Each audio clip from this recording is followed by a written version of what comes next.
The Brown Lady of Rainham Hall, originally taken in 1936 by Captain Hubert C. Provand. This photo allegedly shows a ghost that haunts Rainham Hall in Norfolk, England. The Brown Lady of Rainham Hall. According to legend, the identity of the ghost in the photograph, the Brown Lady of Rainham Hall, is none other than Lady Dorothy Walpole, the sister of the first Prime Minister of Great Britain, Robert Walpole. According to lore, Walpole, the second wife of Charles Townshend, had an affair with Lord Wharton. When Townshend found out, he locked her up in Rainham Hall, where she stayed until her death in 1726. London-based photographer Captain Hubert C. Provand snapped the photo in 1936, where it ran in Country Life magazine later the same year. The Brown Lady of Rainham Hall is a ghost that reportedly haunts Rainham Hall in Norfolk, England. It became one of the most famous hauntings in the United Kingdom when photographers from Country Life magazine claimed to have captured its image. The Brown Lady, so named because of the brown brocade dress it is claimed she wears. According to legend, the Brown Lady of Rainham Hall is the ghost of Dorothy Walpole, 1686 to 1726. The sister of Robert Walpole, generally regarded as the first Prime Minister of Great Britain.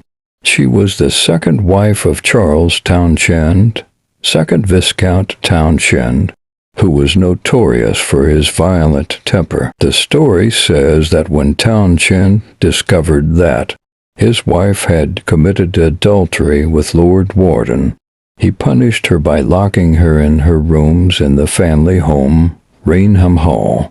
According to Mary Wortley Montague, Dorothy was in fact entrapped by the Countess of Wharton. She invited Dorothy over to stay for a few days, knowing that her husband would never allow her to leave, not even to see her children.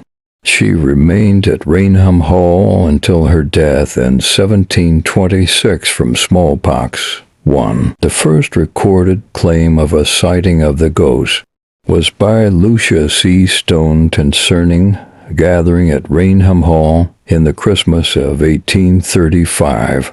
Stone says that Charles Townshend had invited various guests to the hall, including a Colonel Loftus, to join in the Christmas festivities. Loftus and another guest named Hawkins said they had seen the Brown Lady one night as they approached their bedrooms, noting in particular the dated brown dress she wore. The following evening, Loftus claimed to have seen the Brown Lady again, later reporting that on this occasion he was drawn to the specter's empty eye sockets, dark in the glowing face.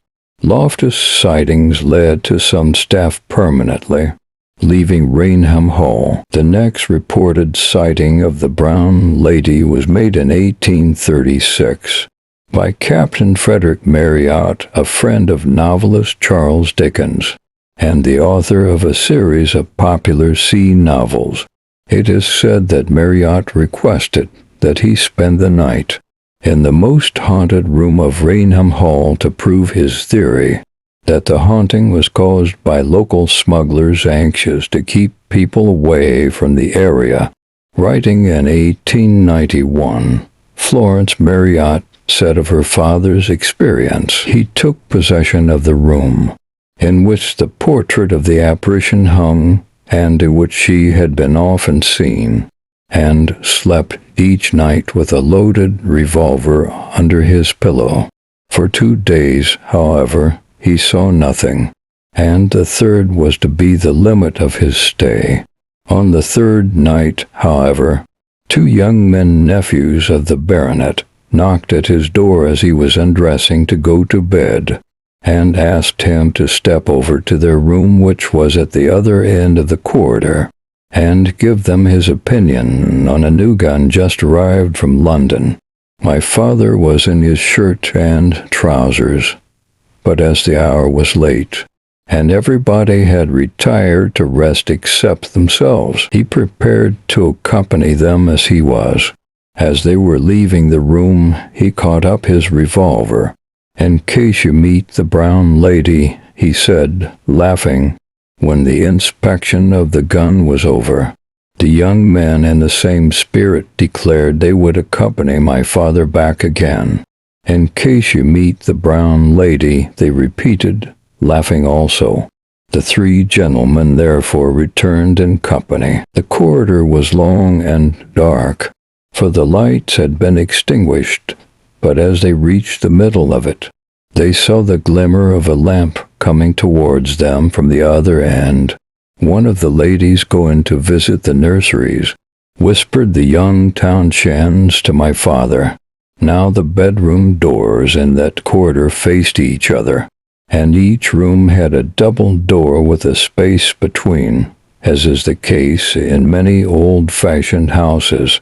My father, as I have said, was in shirt and trousers only, and his native modesty made him feel uncomfortable.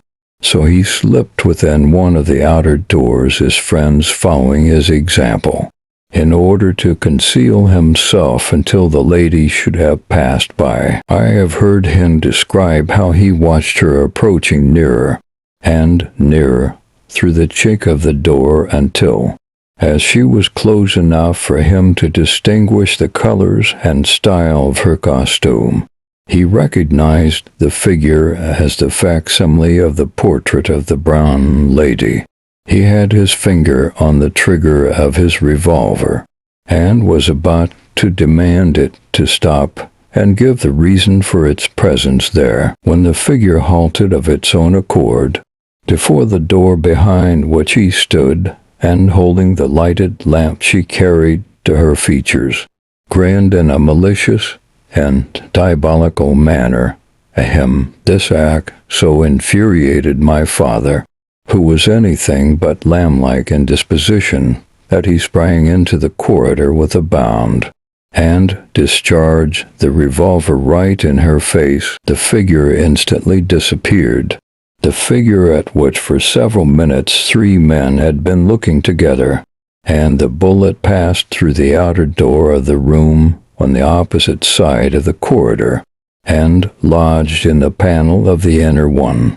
My father never attempted again to interfere with the brown lady of Rainham. Lady Townshend reported that the brown lady was next seen in 1926, when her son and his friend claimed to have seen the ghost on the staircase, identifying the ghostly figure with the portrait of Lady Dorothy Walpole, which then hung in the haunted room. Ever since Marryat's encounter with the brown lady, sightings of her have dwindled, with some claiming that she now haunts nearby Houghton Hall and Sandringham House.